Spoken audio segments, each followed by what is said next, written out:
Hello everyone, আসসালামু আলাইকুম। সবাইকে জানাই হ্যাপি নিউ ইয়ার। তো যে যেখানে আছেন অনেক বেশি ভালো আছেন। আলহামদুলিল্লাহ, আপনাদের দোয়ায় ভালোবাসা আমরাও ভালো আছি।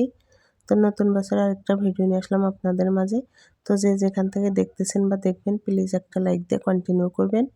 আর যদি আমার ভিডিওর কোনো অংশে ভালো লেগে যায় তাহলে সাবস্ক্রাইব করে আমার সঙ্গেই থাকতে পারেন। আর যারা সাবস্ক্রাইব করে দিয়েছে তাদেরকে জানাই অসংখ্য ধন্যবাদ।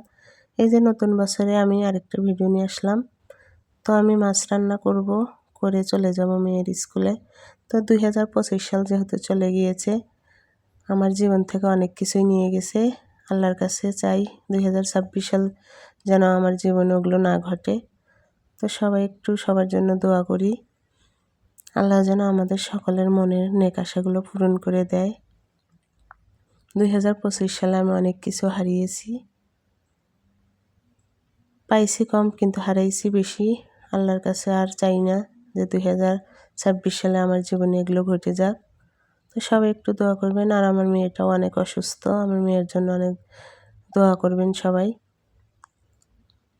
এখন একটু সুস্থ, আল্লাহর কাছে চাই আমার মেয়েটা তাড়াতাড়ি সুস্থ হয়ে যাক। তো এই যে কথা বলতে বলতে আমি মাছগুলো ভাজি করে নিয়েছি, মশলাগুলোও কষিয়ে নিতেছি।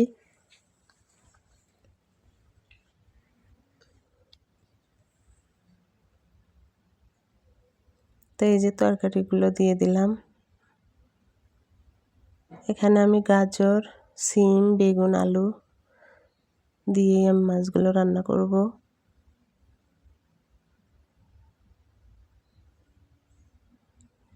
তো এই যে ঢাকনা দিয়ে ঢেকে দিলাম, একটু সময় নিয়ে কষিয়ে নিব।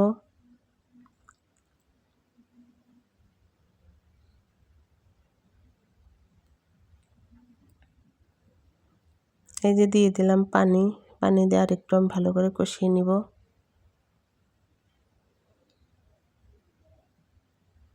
জানি না আমার ভিডিও আপনাদের কাছে কেমন লাগে, অবশ্যই ভালো মন্দ দুটোই কমেন্টের মাধ্যমে জানাবেন। তো এই যে অফ ক্যামেরায় আমি ভালো করে কষিয়ে নিয়েছি। এখন দিয়ে দেব ঝোলের পানি।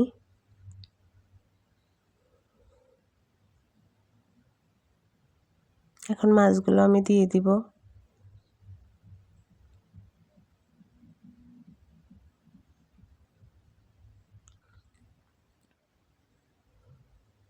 তো এই যে একে একে আমি সব মাছগুলো দিয়ে দিতেছি।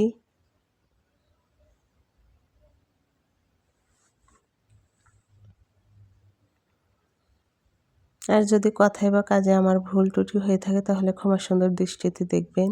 তো এই যে সব মাছগুলো দিয়ে দিলাম, আর এখন ঢাকনা দিয়ে ঢেকে দিব।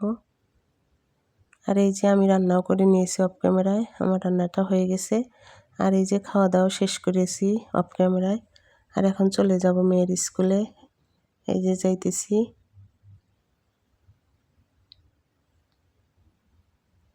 আমার 2 মেয়ের জন্য সবাই দোয়া করবেন।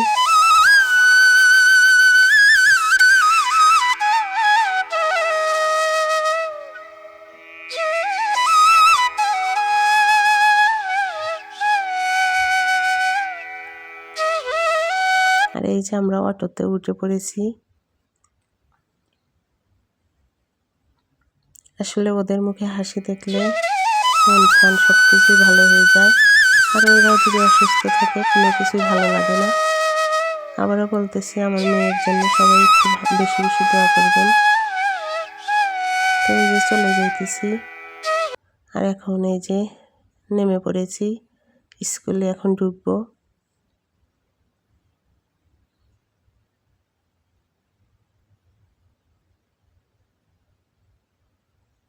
তো এই যে অনেক বাচ্চা আসছে, খেলাধুলা করতেছে, তাই একটু আপনাদেরকে দেখিয়ে দিলাম।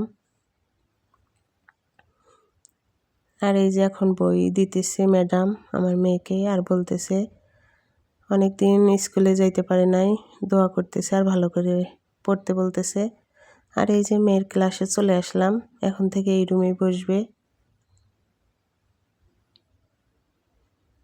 তো সবাই ভালো থাকবেন, সুস্থ থাকবেন। আল্লাহ হাফেজ।